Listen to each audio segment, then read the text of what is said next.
নমস্কাৰ স্বাগতম জনালো আমাৰ চেনেলৰ অন্য এটা ভিডিঅ'লৈ। ইয়াৰ আগত আমি তিনিখন পেপাৰ পাব্লিছ কৰিলোঁ আৰু আপোনালোকে যথেষ্ট সঁহাৰি আগবঢ়াইছে, সকলোকে ধন্যবাদ।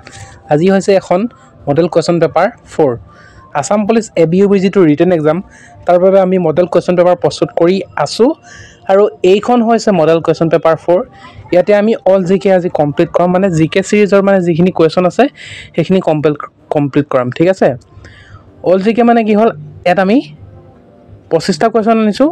সেই 25টা কুৱেশ্যন সকলোৰ পৰা পলিটি, হিষ্ট্ৰী, জিঅ'গ্ৰাফী সকলোৰ পৰা আমি লৈ আনিছোঁ। তো চাওক আপোনালোকে এই পেপাৰখনত কিমানটা কৰিব পাৰিব, নিজকে চাওক, নিজকে পৰীক্ষা কৰক। গতিকে আহক, এইখন হৈছে আছাম পুলিচৰ ABUBৰ মডেল কুৱেশ্যন পেপাৰ। ইয়াতে আমি টোটেল কুৱেশ্যন কিমান ৰাখিছোঁ, 25টা ৰাখিছোঁ আৰু টোটেল মাৰ্কছ 25 ৰাখিছোঁ আৰু পাছ মাৰ্ক কিমান 20। টোটেল কুৱেশ্যন 25, টোটেল মাৰ্কছ 25 আৰু পাছ মাৰ্ক 20। তো যদি আপোনালোকে 25টাৰ ভিতৰত 20টা কুৱেশ্যন এনচাৰ কৰিব পাৰে, তেনেহ'লে আপোনালোকে এই পেপাৰখনত পাছ হৈছে বুলি নিজকে ভাবিব পাৰে, ঠিক আছে। এই পেপাৰখনৰ আমি পাছ মাৰ্ক 20 ৰাখিছোঁ 25ৰ ভিতৰত। তাৰমানে আপোনালোকে 25ৰ ভিতৰত যদি 20 পায় তেনেহ'লে পাছ হ'ব, ঠিক আছে। বেছি দেৰি নকৰি আজি পেপাৰখনলৈ আগবাঢ়োঁ। এয়া আপোনালোকৰ সন্মুখত প্ৰথমটো প্ৰশ্ন, ফাৰ্ষ্ট কুৱেশ্যন। টুকলাইচাক গৱেষণা কেন্দ্ৰ ক'ত অৱস্থিত? Where is the Toklai Tree Research Center located? বিকল্পত দিয়া আছে তিনিচুকীয়া, যোৰহাট, গুৱাহাটী আৰু নলবাৰী। ক'ত আছে বাৰু? আপোনালোকে ইংলিছতো লৈ আনিব কৈছিলে, সেইকাৰণে আমি ইংলিছতো লৈ আনিছোঁ। ইয়াৰ এনচাৰ হ'ব অপশ্যন নম্বৰ 2 যোৰহাট। যোৰহাটত আছে টোকলাই ট্ৰি ৰিচাৰ্চ চেণ্টাৰ, ঠিক আছে। এই কুৱেশ্যনটো বাৰে বাৰে কৈছে, এডিআৰিটো কৰিছে, সেইকাৰণে লৈ আনিছোঁ। নেক্সটলৈ আমি যাম আপোনালোকৰ সন্মুখত। নেক্সট কুৱেশ্যন নম্বৰ 2, অভিৰুচি ক্ৰীড়া দিৱস কোন তাৰিখে পালন কৰা হয়? On which day অভিৰুচি sport day is celebrated? 3 September, 7 September, 3 August আৰু 7 August. Right answer 3 September, option number 1 right answer, ঠিক আছে। অভিৰুচি। নেক্সট কুৱেশ্যন নম্বৰ 3, আহোমৰ শেষৰজন স্বাধীন ৰজা কোন আছিল? Who was the last independent king of the Ahom? Purandar Singha, Ratnadhwaj Singha, Chandrakanta Singha আৰু জয়ধ্বজ সিংহ। সকলোৱে চাগে পুৰন্দৰ সিংহ বুলি ভাবিব বা কিছুমানে নেভাবিব পাৰে, কিন্তু ইয়াৰ ৰাইট এনচাৰ চন্দ্ৰকান্ত সিংহ, অপশ্যন নম্বৰ 3। কি কাৰণে? ইয়াতে এটা শব্দ ব্যৱহাৰ কৰিছে, স্বাধীন, ইণ্ডিপেণ্ডেণ্ট বুলি ব্যৱহাৰ কৰিছে। অৰ্থাৎ যদি নৰ্মেলি কুৱেশ্যন কৰিলে হ'লে যে আহোমৰ শেষৰজন ৰজা, তেনেহ'লে পুৰন্দৰ সিংহ হ'লহেঁতেন, কিন্তু স্বাধীন বুলি ব্যৱহাৰ কৰিছে নহয়, সেইকাৰণে চন্দ্ৰকান্ত সিংহ, স্বাধীন ৰজাজন Chandrakanta Singha. Next question number 4, ভাৰতৰ প্ৰথম শিক্ষামন্ত্ৰী কোন আছিল? Who was the first education minister of India? B.R. Ambedkar, Jawaharlal Nehru, Rajendra Prasad আৰু মৌলানা আবুল কালাম আজাদ। ৰাইট এনচাৰ মৌলানা আবুল কালাম আজাদ, ঠিক আছে। ভাৰতৰ প্ৰথম শিক্ষামন্ত্ৰী আছিল এখেত, Maulana Abul Kalam Azad. Next question number 5, Jonbeel Mela ক'ত অনুষ্ঠিত হয়? Where is the Jonbeel Mela held? Tinsukia, Golaghat, Morigaon আৰু Karbi Anglong. Right answer Morigaon, option number 3, ঠিক আছে। মৰিগাঁৱত হয় জোনবিল মেলা। কি কাৰণে ফেমাছ আপোনালোকে হয়তো জানেই। কুৱেশ্যন নম্বৰ 6, ভূপেন হাজৰিকা সেতুৰ দৈৰ্ঘ্য কিমান? What is the length of the Bhupen Hazarika bridge? 8.15 kilometre, 9.15 kilometre, 9.25 kilometre আৰু 8.12 কিলোমিটাৰ। ৰাইট এনচাৰ কি হ'ব? Option number 2 9.15 kilometre. দশমিকৰ পাছত থাকিলে সদায় এটা এটাকৈ গৈ মনত ৰাখিব দেই আপোনালোকে, বহুতকে মই একেলগত কোৱা শুনো। নেক্সট কুৱেশ্যন নম্বৰ 7, ছিকিমে কোন চনত ভাৰতৰ এখন ৰাজ্য হৈছিল? In which year did Sikkim become a state of India? 1962 চনত, 1975 চনত, 1982 চনত, 1985 চনত। ৰাইট এনচাৰ 1975 চনত, ঠিক আছে। অপশ্যনবিলাক মই ইংলিছত অনা নাই, অপশ্যনবিলাক হয়তো আপোনালোকে অসমীয়াত পাৰিবই, কুৱেশ্যনটো মাত্ৰ ইংলিছত লৈ আনিছোঁ। নেক্সট, অসমত কেইটা বিশ্ব ঐতিহ্য ক্ষেত্ৰ আছে? How many world heritage site are there in Assam? 3টা, 2টা, 4টা আৰু 5টা। কেইটা আছে? 3টা আছে, ঠিক আছে। ৱৰ্ল্ড হেৰিটেজ চাইট কোনে ডিক্লেয়াৰ দিয়ে? ইউনেস্ক'য়ে, ঠিক আছে, ইউনেস্ক'য়ে ডিক্লেয়াৰ দিয়ে। 3টা আছে, কাজিৰঙা, মানস এণ্ড ৰিচেণ্টলি কি হৈছে চৰাইদেউক দিয়া হৈছে, ঠিক আছে। নেশ্যনেল পাৰ্ক এখনক 85তে দিছিলে, 1985তে 2খন নেশ্যনেল পাৰ্কক, আৰু ৰিচেণ্টলি চৰাইদেউক 2024 চনত দিছে। নেক্সট কুৱেশ্যন নম্বৰ 9, অৰ্থশাস্ত্ৰ কোনে ৰচনা কৰিছিল? হু ৰোড দ্য অৰ্থশাস্ত্ৰ? বানভট্ট, কৌটিল্য, কলহন আৰু ফাহিয়ান। কোনে কৰিছিলে? কৌটিল্যই কৰিছিলে, অপশ্যন নম্বৰ 2 ৰাইট এনচাৰ। কৌটিল্যৰ আন নাম কি কি আছে বাৰু চাই থ'ব। কৌটিল্য, বিষ্ণুগুপ্ত, কিবা কিবি কয় নহয়, কৌটিল্যৰ ভালেকেইটা নাম আছে, চাই থ'ব। নেক্সট কুৱেশ্যন নম্বৰ 10লৈ আগবাঢ়িম আমি আপোনালোকৰ সন্মুখত। কুৱেশ্যন নম্বৰ 10, কোচসকলৰ সৰ্বশ্ৰেষ্ঠ ৰজা কোন আছিল? Who was the greatest king of the Koch? Brahmapala, Chilarai, Naranarayan আৰু শুক্লধ্বজ। ৰাইট এনচাৰ কি হ'ব? Naranarayan.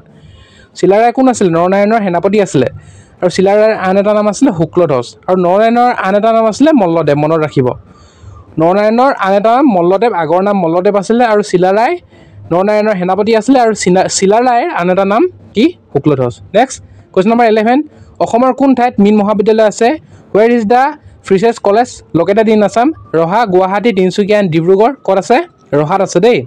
Option number 1 right answer. আপোনালোকে নিজৰ স্ক'ৰটো মনত ৰাখক, ঠিক আছে? নিজৰ স্ক'ৰটো মনত ৰাখিব লাগিব কাৰণ 5 মাৰ্কটো চাব লাগিব, আপোনালোকে 20 পাব লাগিব। কুৱেশ্যন নম্বৰ 12, অসমৰ কোন ঠাইত বিশ্ব স্বাস্থ্য কেন্দ্ৰ আছে? ৱেৰ ইজ দ্য আছাম, ক্ষমা কৰিব, where in Assam is the world health organization located? WHOৰ এটা শাখা আছে আমাৰ অসমৰ। ক'ত আছে?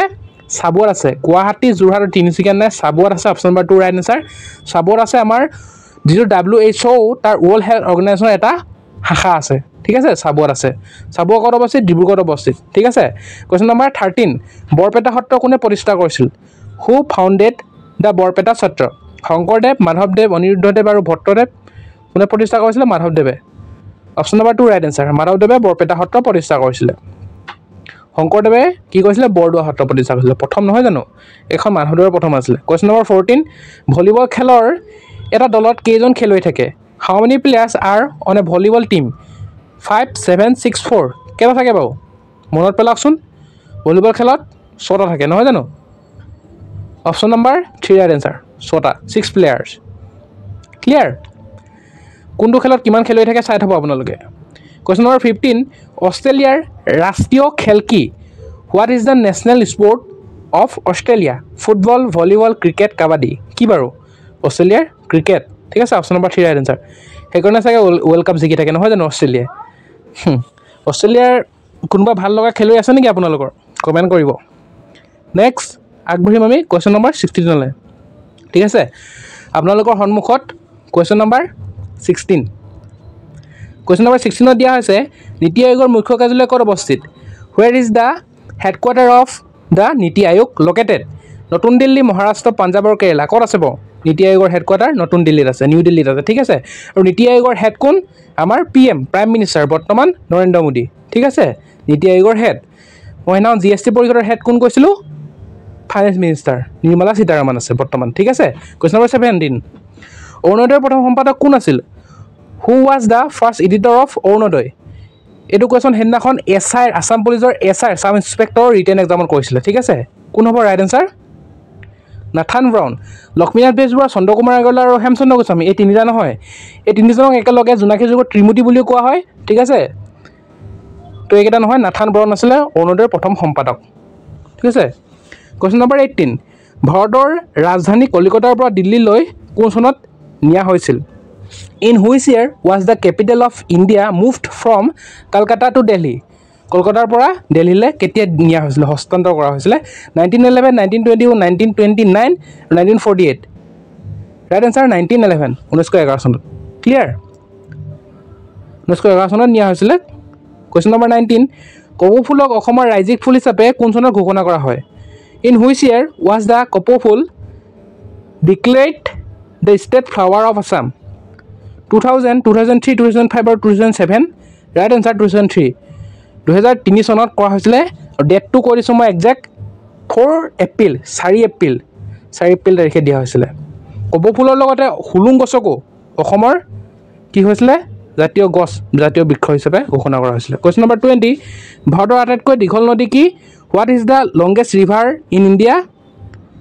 Right answer Ganga. Option number 3 right answer Ganga. আৰু ব্ৰহ্মপুত্ৰখন আটাইতকৈ বহল, ঠিক আছে? আটাইতকৈ দীঘল গংগা, আটাইতকৈ বহল ব্ৰহ্মপুত্ৰ ভাৰতৰ ভিতৰত। কুৱেশ্যন নম্বৰ 21 আপোনালোকৰ সন্মুখত, শৰাইঘাট যুদ্ধৰ সময়ত আহোমৰ ৰজা কোন আছিল? শৰাইঘাট যুদ্ধ কিমান চনত হৈছিল? মই সেইদিনাখন কৈছিলোঁ 1671, নহয় জানো? তো who was the king of the Ahom during the battle of Saraighat? Sukaphaa, Rajeswar Singha, Jayadhwaj Singha আৰু উদয়াদিত্য সিংহ। কোন হয়? উদয়াদিত্য সিংহ। উদয়াদিত্য সিংহ আছিলে যেতিয়া শৰাইঘাট যুদ্ধ হৈ আছিলে। আৰু সেনাপতি কোন আছিল? লাচিত বৰফুকন, ঠিক আছে? কুৱেশ্যন নম্বৰ 22, কটন কলেজ কোন চনত প্ৰতিষ্ঠা হৈছিল? In which year was cotton college establish? 1947, 1930, 1901 আৰু 1948? তো ৰাইট এনচাৰ 1901, 1901 চনত।